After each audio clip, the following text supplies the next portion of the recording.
Bismillahirrahmanirrahim. Assalamualaikum warahmatullahi wabarakatuh. Bapak Ibu semuanya, hadirin majelis ilmu yang dimuliakan oleh Allah, pemirsa di TV dimanapun Anda berada, marilah sebelum kita mengaji, kita awali dengan membaca sholawat, dengan harapan mudah-mudahan apa yang kita baca senantiasa membawa manfaat untuk kita semuanya. Dan insya Allah dengan sholawat itu pula kelak kita akan mendapatkan syafaat dari baginda Rasulullah Muhammad sallallahu alaihi wasallam. Maulaya sholli wa sallim daiman abadan ala habibika khairil khalqi kullihim huwal habibul ladzi turja syafa'atuhu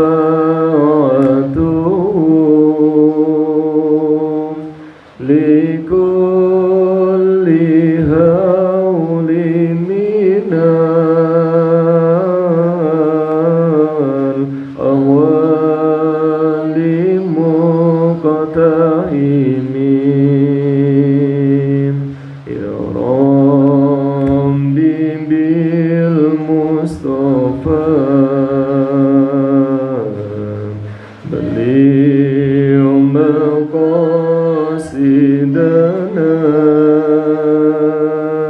waghfir lana mammadha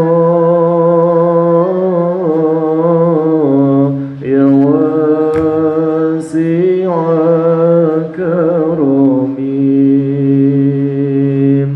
ya arhamar rahimin ya arhamar rahimin ya arhamar rahimin farij 'alal muslimin. Bismillahirrahmanirrahim. Assalamualaikum ilaikassalam. Bismillahirrahmanirrahim ilaikassalam.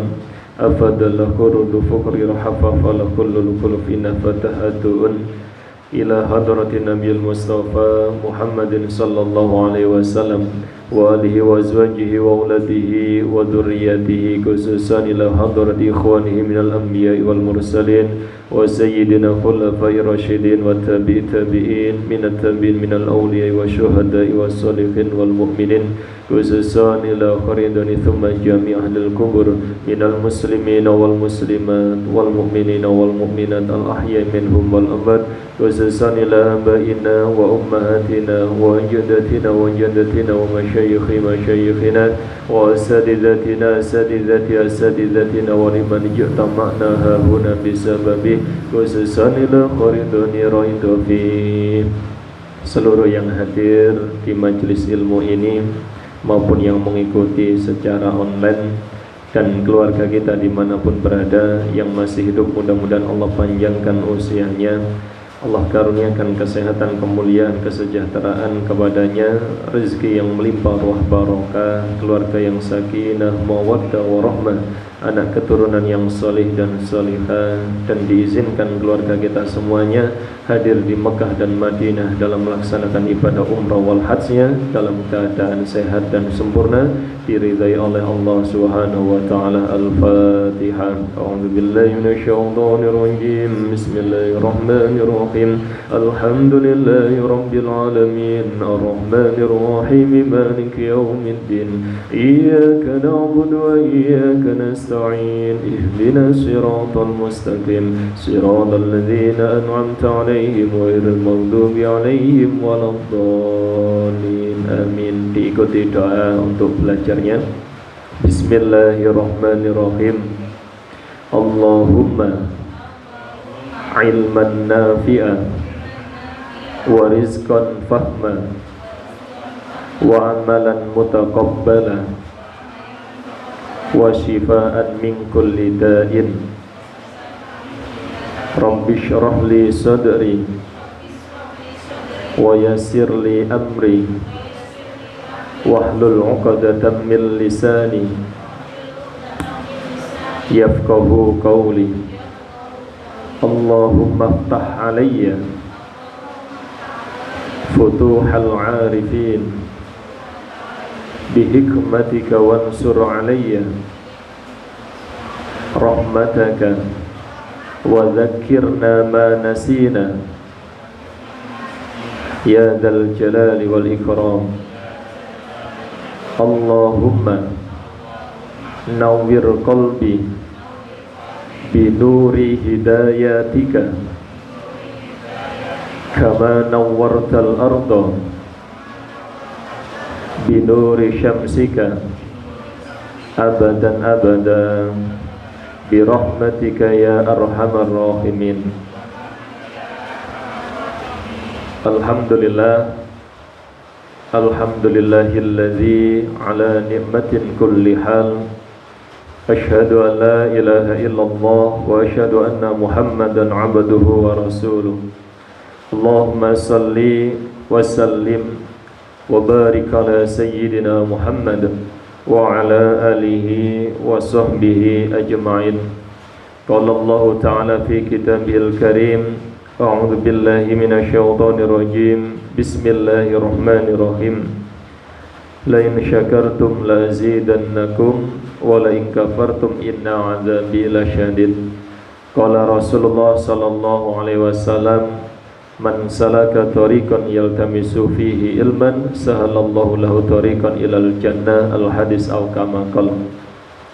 Bersyukur kepada Allah di kesempatan sore hari ini, di waktu yang penuh dengan keberkahan dan kemuliaan, yakni tatkala turunnya hujan, yang insya Allah adalah salah satu kesempatan waktu yang mustajabah kita berdoa dengan doa yang terbaik tatkala turun hujan, yakni Allahumma sayyiban nafi'ah. Ya Allah, jadikanlah hujan ini membawa manfaat dan barokah. Bahkan diterangkan dalam beberapa kitab bahwa setiap tetesan air hujan yang turun membasahi bumi, maka tidaklah mereka turun kecuali bertasbih kepada Allah Subhanahu wa ta'ala. Maka sebagai orang yang beriman wajib senang dengan datangnya hujan. Sebagai orang yang beriman wajib bahagia tatkala turun hujan. Dan kita tidak pernah tahu amalan yang mana yang mampu menjadikan sebab surga untuk kita semuanya. Diterangkan di dalam kitab Wasiyatul Mustafa.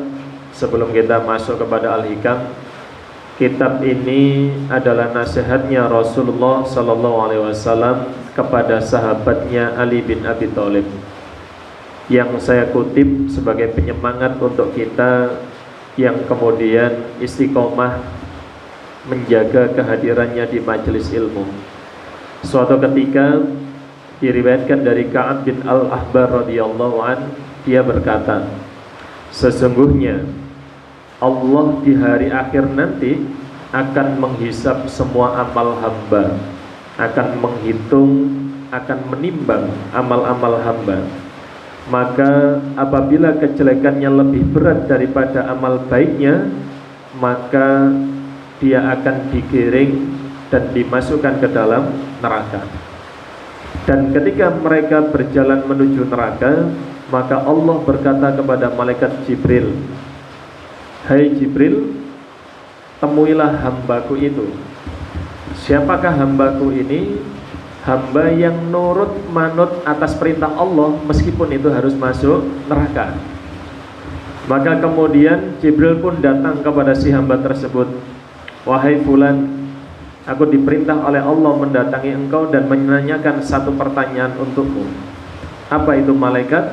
Ditanya oleh malaikat Jibril, "Apakah saat engkau hidup di dunia engkau pernah datang menghadiri majelis ilmu?"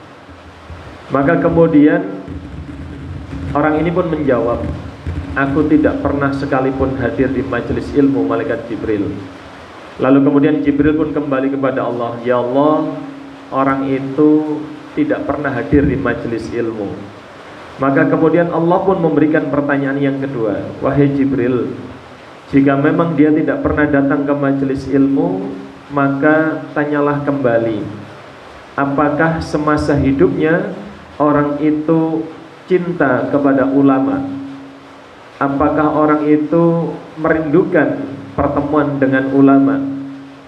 Maka kemudian datanglah kembali Jibril kepada si hamba tersebut dan ditanyakan, "Wahai fulan, aku diminta oleh Allah kembali datang kepadamu untuk menanyakan satu pertanyaan." "Apa itu malaikat?" Maka Jibril pun menanyakan, "Apakah engkau pernah mencintai atau merindukan untuk bertemu dengan seorang ulama ataupun orang-orang yang berilmu ketika engkau tidak hadir dan engkau merindukan pertemuan itu?" Maka dijawab lagi, "Tidak pernah Jibril, aku tidak pernah merindukan seorang ulama, tidak pernah merindukan hadir di majelis ilmu, dan aku tidak pernah merasakan itu." Maka kemudian datanglah kembali Jibril kepada Allah, "Ya Allah, boten nate Gusti orang itu merindukan untuk bertemu dengan ulama." Maka kemudian Allah pun memerintahkan kepada malaikat Jibril, "Baiklah, sekarang tanyalah pada pertanyaan yang ketiga Jibril." "Apa itu ya Allah?" "Apakah orang itu pernah duduk dan makan bersama ulama?" Maka kemudian datanglah Jibril kepada orang itu, singkat kata ternyata jawabannya tidak pernah juga. Kemudian pertanyaan yang keempat, "Wahai Jibril, apakah orang itu pernah tinggal di satu perkampungan yang di sana terdapat seorang ulama?" Datang kembali Jibril kepada orang itu, dijawab tidak juga. Maka pertanyaan yang terakhir, "Wahai Jibril, tanyakan kepada orang itu, apakah orang itu pernah mencintai seseorang yang cinta kepada ulama, seseorang yang merindukan hadir di majelis ilmu?" Maka dengan pertanyaan itu ternyata si hamba ini mengatakan, "Iya, aku pernah mencintai seseorang yang dia memiliki keimanan yang baik kepada Allah." Maka karena alasan itulah, maka kemudian Allah pun berkata, "Wahai Jibril, tariklah tangan hambaku tersebut dan tuntunlah dia ke surga, karena sesungguhnya aku telah mengampuni dia atas sebab dia mencintai orang-orang yang mencintai ulama." Jamaah yang dimuliakan oleh Allah, kita memang bukanlah orang-orang yang sempurna dalam beragama. Kita memang bukanlah orang-orang yang terbaik dalam beragama. Tapi minimal kita terus berusaha untuk belajar, berusaha untuk terus menempatkan diri hadir di majelis-majelis ilmu. Kita berusaha untuk kemudian menata batin kita, menata hati kita untuk senantiasa mencari pandangan Allah yang ridho di bagian yang mana.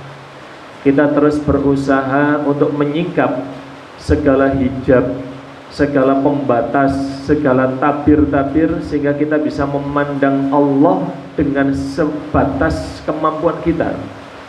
Maka barang siapa yang saat ini dihadirkan oleh Allah, diizinkan oleh Allah dan dipantaskan oleh Allah dalam kondisi yang tidak semua orang mampu untuk menghadirinya, maka tidak lain tidak bukan kecuali Allah yang kemudian benar-benar hadir bersamanya.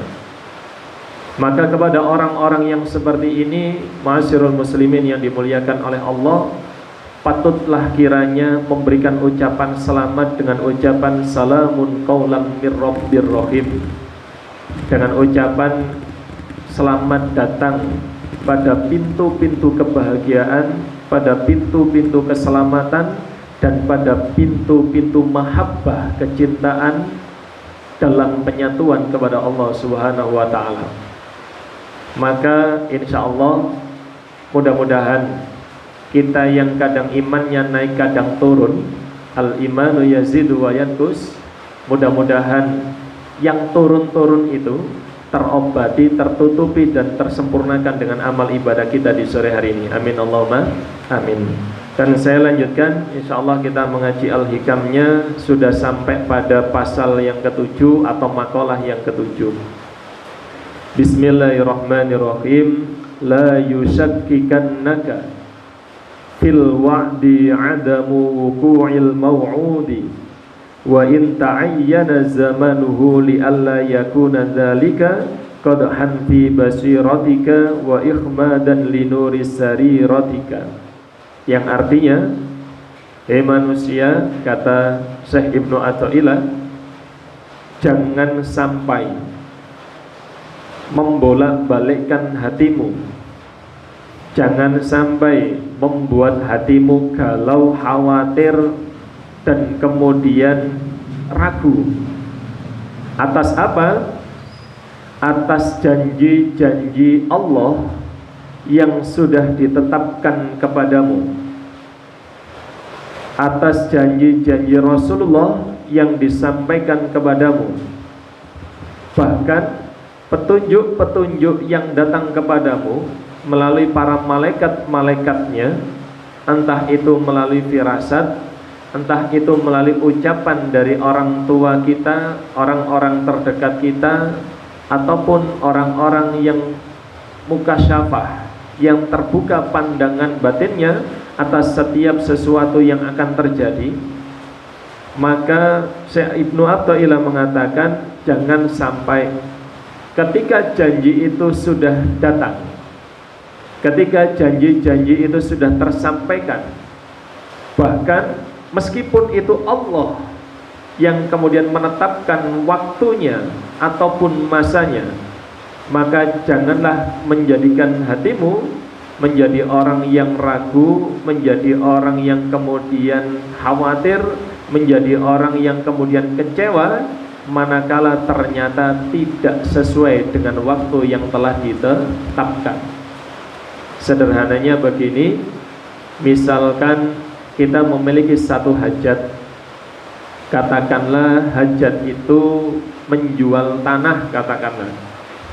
Maka kemudian sang pembeli sudah menyatakan, insya Allah besok hari Ahad atau hari Minggu akan saya bayar pukul 8 pagi.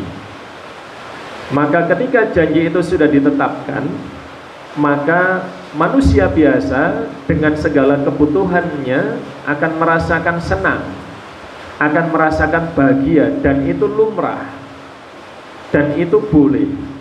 Hanya saja setelah ngaji Al-Hikam pasal ke-7 ini nanti kita harus lebih belajar lagi, karena sesuatu yang sepertinya sudah pasti belum tentu pasti terjadi. Maka singkat kata, dengan umumnya orang sebagai pemula, sebagai orang yang baru belajar keimanan dan ketauhidan, boleh engkau merasa senang dengan janji itu atas kebutuhan yang engkau inginkan. Tetapi jangan sampai menjadikan hatimu berharap bahwa itu akan benar-benar terjadi, bahkan memastikan itu akan terjadi, bahkan mengatakan dengan uang yang akan didapat engkau akan melakukan A, B, C, D, E nya. Maka di dalam pasal ini tidak diperbolehkan, karena belum terjadi. Maka ketika itu kemudian betul-betul terjadi ataupun tidak terjadi, maka pastikan kondisi hatimu tidak terombang-ambing dengan segala keadaan. Karena orang-orang yang kemudian meletakkan hatinya pada perilaku makhluk di dunia, Orang yang meletakkan hatinya pada setiap peristiwa yang ada di dunia, orang itu lama-kelamaan akan capek. Orang itu digambarkan seakan-akan dia menggunakan topeng-topeng kebahagiaan. Orang itu seakan-akan digambarkan dia tidak menjadi seorang hamba yang diinginkan oleh Robnya, sang pemiliknya. Dia menjadi layaknya makhluk ciptaan bukan Allah, sehingga segala perilakunya tidak disandarkan pada Allah, tapi disandarkan kepada peristiwa ataupun pada sisi makhluk. Dan ketika kemudian memang benar-benar tidak terjadi, maka Ibnu Athaillah mengatakan itulah ketetapan yang dimiliki oleh Allah Subhanahu wa ta'ala. Dan ketika itu kemudian benar-benar tidak terjadi dan kita tahu bahwa itu ketetapan Allah Subhanahu wa ta'ala, maka orang-orang yang beriman akan menghindari hatinya, menjaga jarak dari dirinya, dan memberikan nasihat atas dirinya. Wahai fulan, wahai diriku, janganlah engkau kecewa dengan apa yang sudah seakan-akan pasti. Janganlah engkau kemudian kecewa dengan sesuatu yang seakan-akan terjadi. Karena jika itu yang terjadi, ma'asyiral muslimin yang dimuliakan oleh Allah, akan mengakibatkan pandangan hatimu semakin gelap, bahkan memadamkan nur cahaya hatimu atau sirmu semakin lemah. Apa dampaknya orang-orang yang cahaya hatinya semakin gelap, nur cahaya hatinya itu kemudian padam? Maka yang terjadi, setiap kehidupannya akan selalu merasa sibuk dan tidak akan pernah ada habisnya setiap aktivitasnya. Karena apa? Dia sedang berjalan layaknya di dalam sebuah rumah di malam hari dalam kondisi lampu yang padam, sehingga apapun yang dilakukan serba salah, apapun yang dikerjakan gak beres, apapun yang menjadi gerak-geriknya nabrak sana nabrak sini, apapun yang dikerjakan kadang melukai, menzalimi, menyakiti lingkungan sekitarnya. Digambarkan dalam keterangan yang lain, ibarat ada seorang ayah, seorang ibu yang meniti karir, lalu dengan karirnya yang semakin melejit, tiba-tiba kemudian suasana rumah menjadi berubah. Digambarkan orang itu yang karirnya melejit, dia mulai mengepakkan sayapnya. Tanpa disadari, sayap-sayapnya nabrak-nabrak dinding-dinding rumah, sayap-sayapnya nabrak perabot rumah, sayap-sayapnya membuat orang lain akhirnya menahan dirinya. Maka orang-orang yang berjalan dalam kegelapan nur cahaya rohaninya, dalam kepadaman cahaya hatinya, inilah yang akan terjadi. Tampaknya orang itu sukses, tampaknya orang itu bahagia, padahal banyak orang-orang di sekelilingnya yang kemudian terzalimi atas perilaku yang tidak disadarinya.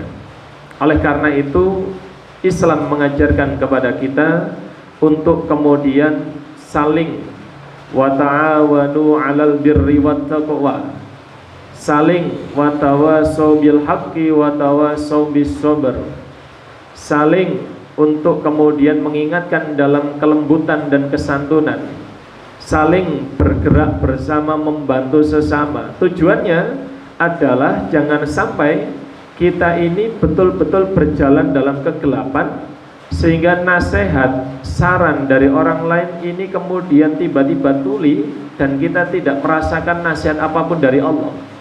Padahal Allah sudah mengirimkan makhluk-makhluknya untuk kemudian menjadi penasehat yang baik, menjadi orang-orang yang menyalakan nur cahaya kembali, dan dengan keadaan yang terang benderang, maka niscaya kita baru akan menyadari, ya Allah, ternyata apa yang saya lakukan salah. Ya Allah, ternyata apa yang saya kerjakan menzalimi orang lain. Maka ini butuh nur atau cahaya pada setiap diri seorang hamba. Dan dikatakan dalam keterangan pasal ini, manusia itu kodratnya serba tidak tahu sampai Allah yang memberitahu. Dan bila Allah sudah menetapkan waktunya, maka sesungguhnya Allah sudah menetapkan sejak zaman azali, sehingga waktu, tempat, suasana peristiwa itu akan terjadi tidak akan pernah salah, tidak akan pernah terlambat, pasti datang di waktu yang tepat, tepat waktu. Meskipun kemudian dinyatakan di sana, ketika ada seorang manusia yang sudah mampu melihat tanda-tanda, mampu mengira-ngira, mampu menduga-duga dengan ilmu firasatnya. Orang Jawa mengatakan ilmu niteni, biasanya nek ngene kok ngene, biasanya nek ngene kok hasilnya seperti ini. Maka hal-hal yang seperti itu pelan-pelan mulai hapuskan dalam setiap logika kita. Hal-hal seperti itu mulai kurangi, memastikan sesuatu yang belum tentu pasti terjadi. Kenapa? Karena kita adalah seorang hamba, seorang makhluk yang serba tidak tahu, kecuali Allah yang memberi tahu. Lalu kapan petunjuk atau pemberitahuan Allah itu terjadi? Maka tunggulah dengan penuh kesabaran dan keikhlasan, dan letakkan tauhid terserah Allahnya. Letakkan tauhid sembarang wis Gusti Allah ngature kapan, Allah memberinya kapan, saya manut saja, saya ikut saja. Yang penting kita sempurnakan ikhtiar kita, maksimalkan ibadah kita, maka berikutnya adalah pekerjaan Allah.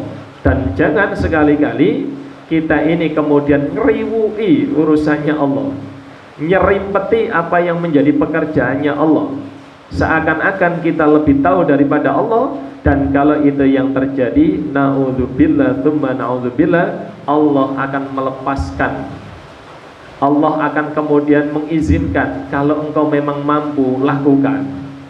Kalau engkau memang bisa, kerjakan. Allah hanya akan memandang dari kejauhan, dan tiada bersamanya Allah atas setiap perilaku dan dugaan firasat kita. Bahkan diterangkan pada sisi yang lain, meskipun petunjuk itu benar-benar datang dari orang-orang yang kita percaya, ibu kita, bapak kita, guru-guru kita, bahkan malaikat-malaikat Allah yang dikirimkan kepada kita, maka jangan pernah memastikan hadirnya rasa kemudian bahagia dengan tanda-tanda itu. Biasa saja dan tidak perlu terlalu berlebihan.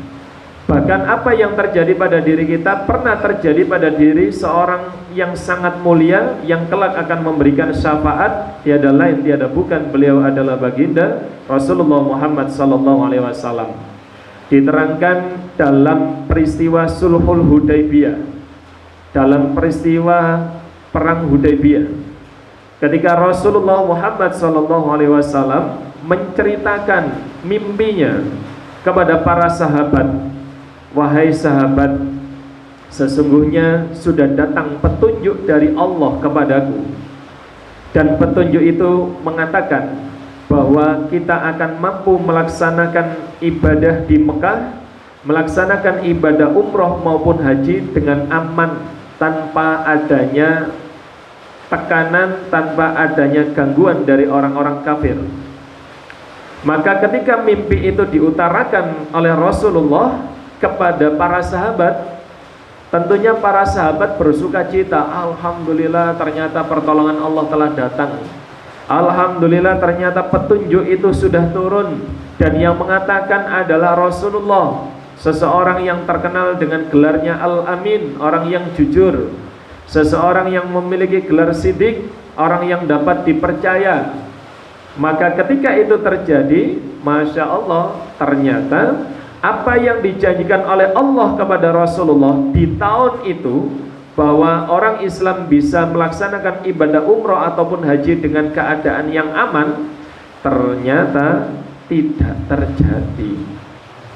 Ternyata bahasanya Gus Roman, breset, jebles, tidak sesuai dengan apa yang disampaikan oleh Rasulullah. Maka muncul gejolak para sahabat, loh kok Kanjeng Nabi gak jujur, loh yang disampaikan Nabi kok tidak terjadi, loh yang diutarakan Nabi kok kemudian batal, kok tidak kemudian wujud, padahal yang menyampaikan Rasulullah. Maka saat itu muncul gejolak, karena orang-orang yang kemudian mengatakan bahwa tidak mungkin apa yang disampaikan Rasul itu mereset, pasti tahun ini kita bisa ibadah umroh dengan baik. Ternyata orang-orang kafir Quraisy masih juga memerangi umat Islam, dan kemudian perjanjian Sulhul Hudaibiyah, perjanjian untuk kemudian gencatan senjata, itu ternyata kemudian tidak terjadi.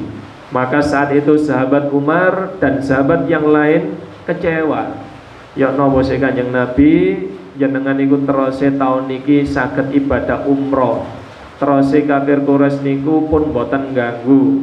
Terose tahun niki ada perjanjian Hudaibiyah, gencatan senjata, tidak ada peperangan.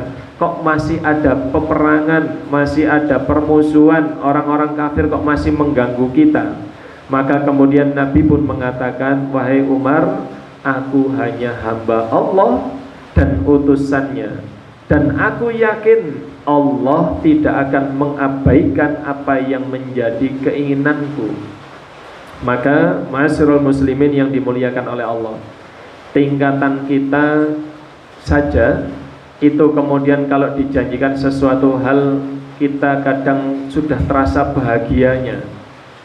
Meni sampean arisan insya Allah jebul, insya Allah wayahe gilirane sampean, senangnya sudah datang duluan, padahal uangnya belum kepegang. Ngapunten, ini contohnya misalkan ibu-ibu dari arisan, dan kemudian urutan berikutnya adalah panjenengan yang biasanya arisan itu jatuhnya di hari Ahad, kok ternyata Bu RT-nya luar kota. Begitu panjenengan tahu kabarnya bahwa Bu RT luar kota, kan kita akhirnya kecewa. Seakan-akan bahasanya Cak Nun, moso uripmu iku teko lotre arisan. Moso hidupmu itu hanya ditentukan oleh uang yang diberikan oleh orang lain kepada dirimu. Maka kalau ada yang seperti itu, kata Cak Nun, inilah tanda-tanda orang yang murtad, orang-orang yang kafir. Dan seburuk-buruk orang kafir bukan hanya yang keluar dari Islam, tapi mereka yang kemudian mengatakan, meni sok mangan opo yo, isok mangan gak yo meni yo. Maka ini bahasanya Cak Nun dalam ngaji Padang Bulan itu dikatakan seperti itu. Kalau kita mengkhawatirkan sesuatu yang kita makan, padahal Allah sudah menjaminnya, Allah sudah pasti mencukupinya, kok kita masih meragukan, ini satu keburukan yang harus betul-betul kita tinggalkan. Jangankan dengan keadaan-keadaan seperti itu, tingkatan Rasul saja, seorang kekasihnya Allah, seorang pemimpin umat ini, seseorang yang kemudian dikatakan dalam satu tulisan orang Barat yang ditulis oleh Michael Hart kalau tidak salah, 100% giving effect to the world, 100 orang yang paling berpengaruh di dunia, dan meletakkan Rasul itu pada urutan yang pertama. Ternyata Rasul pun ketika menyampaikan juga pernah tidak terjadi. Sudah dikasih tahu Allah, Muhammad tahun ini insya Allah, ya mungkin bahasanya Allah tidak pakai insya Allah, Muhammad tahun ini engkau dan umat Islam bisa melaksanakan ibadah umroh dengan aman sejahtera. Saking senangnya disampaikan kepada para sahabat, dan Rasul ini karena kalamullah bisa berinteraksi, berkomunikasi secara langsung kepada Allah, disampaikan, wahai Umar, insya Allah tahun ini, saya yakin kalau Rasulullah akan tetap menggunakan bahasa itu. Jadi Rasulullah mengatakan, insya Allah tahun ini kita akan bisa melaksanakan ibadah umroh, karena Allah sudah memberikan jawaban dan petunjuk kepadaku. Sewenang sahabat Umar, alhamdulillah, disampaikan kepada orang-orang Islam di sekelilingnya, dan itu menjadi keyakinan. Lah kok ternyata tidak terjadi. Tingkatan Rasulullah, apalagi tingkatan kita. Bahasanya Gus Roman opo maneh aku karo Riko. Yang amalnya sedikit, arep-arepe luwe akeh tinimbang ibadahe. Maka jangan pernah meyakini firasat apapun yang terjadi itu menjadi satu keyakinan.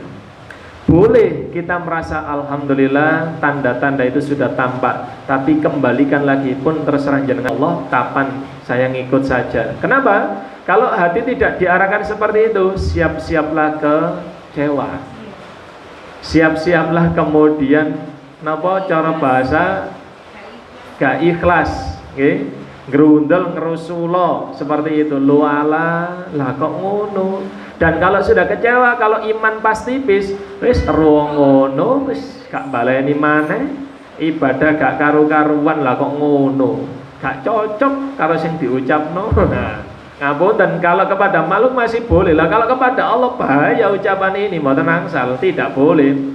Walah jarine janjine nek maca Al-Waqiah gak mungkin kekurangan duit. Lah kok iki bingung kate gawe tuku iwak kok kentekan. Al-Waqiah gak karu-karuan oleh diwaca. Jarine maca shalawat busra mari sembahyang subuh ping 41 dihindarkan dari penderitaan, dari kesedihan. Lah kok iki mang ketilang. Nah, misalkan seperti itu. Maka sebenarnya kalau memahami ilmu takdir, sebenarnya apapun amalan itu tidak ada hubungannya dengan takdir yang terjadi. Saya ulangi, apapun amalan yang kita lakukan tidak akan pernah berpengaruh kepada takdir yang terjadi. Kenapa? Takdir sudah ditetapkan sejak zaman azali. Loh Ustaz, kalau misalkan itu takdir yang jenisnya bisa berubah, kan ada takdir mubram, ada takdir mu'alaq. Mubram itu yang tetap, tidak bisa berubah kecuali Allah yang menetapkan. Takdir mu'alaq kalau bahasa buku agama Islam, karena saya mengajar SMP dikatakan takdir mu'alaq bisa berubah. Contoh takdir mubram, kelahiran, kematian, jenis kelamin, kiamat, ini takdir mubram. Kalau takdir mu'alaq, nyon sewu, bodoh jadi pintar kalau belajar, miskin jadi kaya kalau bekerja, sakit menjadi sehat kalau berobat. Maka meskipun ini takdir mu'alaq yang Allah meletakkan pada sisi usaha manusia, tetap hak prerogatif ada di tangan Allah. Gak kurang-kurang ngobat, no, sudah habis banyak, innalillahi wa inna ilaihi rajiun. Sudah berupaya berikhtiar dibawa kemanapun rumah sakit yang paling bagus pengobatan, yang paling VIP misalkan, yang paling terbaik. Maka sekali lagi, ayo diangen-angen, panjenengan refleksi, berapa kali dalam hidup kita itu sesuatu yang kemudian sudah kita usahakan itu kadang tidak sesuai dengan apa yang terjadi. Bahkan sesuatu yang tidak kita pikirkan itu malah terjadi. Contoh yang sederhana, kita kalau ngomong apapun yang terjadi itu berdasarkan doa-doa kita, nyun sewu. Dalam satu hari kita mungkin tidak akan pernah berdoa yang lengkap. Ya Allah, semoga darahku mengalir, tulang belulang bisa bergerak, persendian normal, nafas di jantung itu ya Allah 1 menitnya sepersekian kali ya Allah. Lalu kemudian gerakan bola mata satu hari itu ya sekitar 50 sampai 100 kali misalkan seperti itu. Kedipan mata itu sekitar 500 sampai 700 kali. Betapa ribetnya kalau Allah kemudian mengatakan kalau kamu inginkan sesuatu dungo dhisik. Betapa ribetnya kalau itu kemudian harus terlisankan dan terlafadzkan oleh lisan manusia yang serba lemah ini. Maka apapun yang kita minta pada dasarnya takdir yang akan terjadi ada di wilayah yang berbeda. Apapun yang terjadi letaknya berbeda takdirnya dengan setiap amalan yang kita lakukan. Lalu untuk apa kita beramal?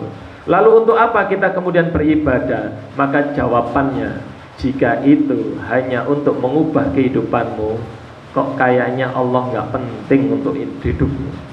Jika itu memang untuk memperbaiki keadaanmu, terus di mana kalimatmu yang mengatakan kami mencari ridhomu? Di mana kalimatnya ilahi anta maksudi waridho kamatlubimu?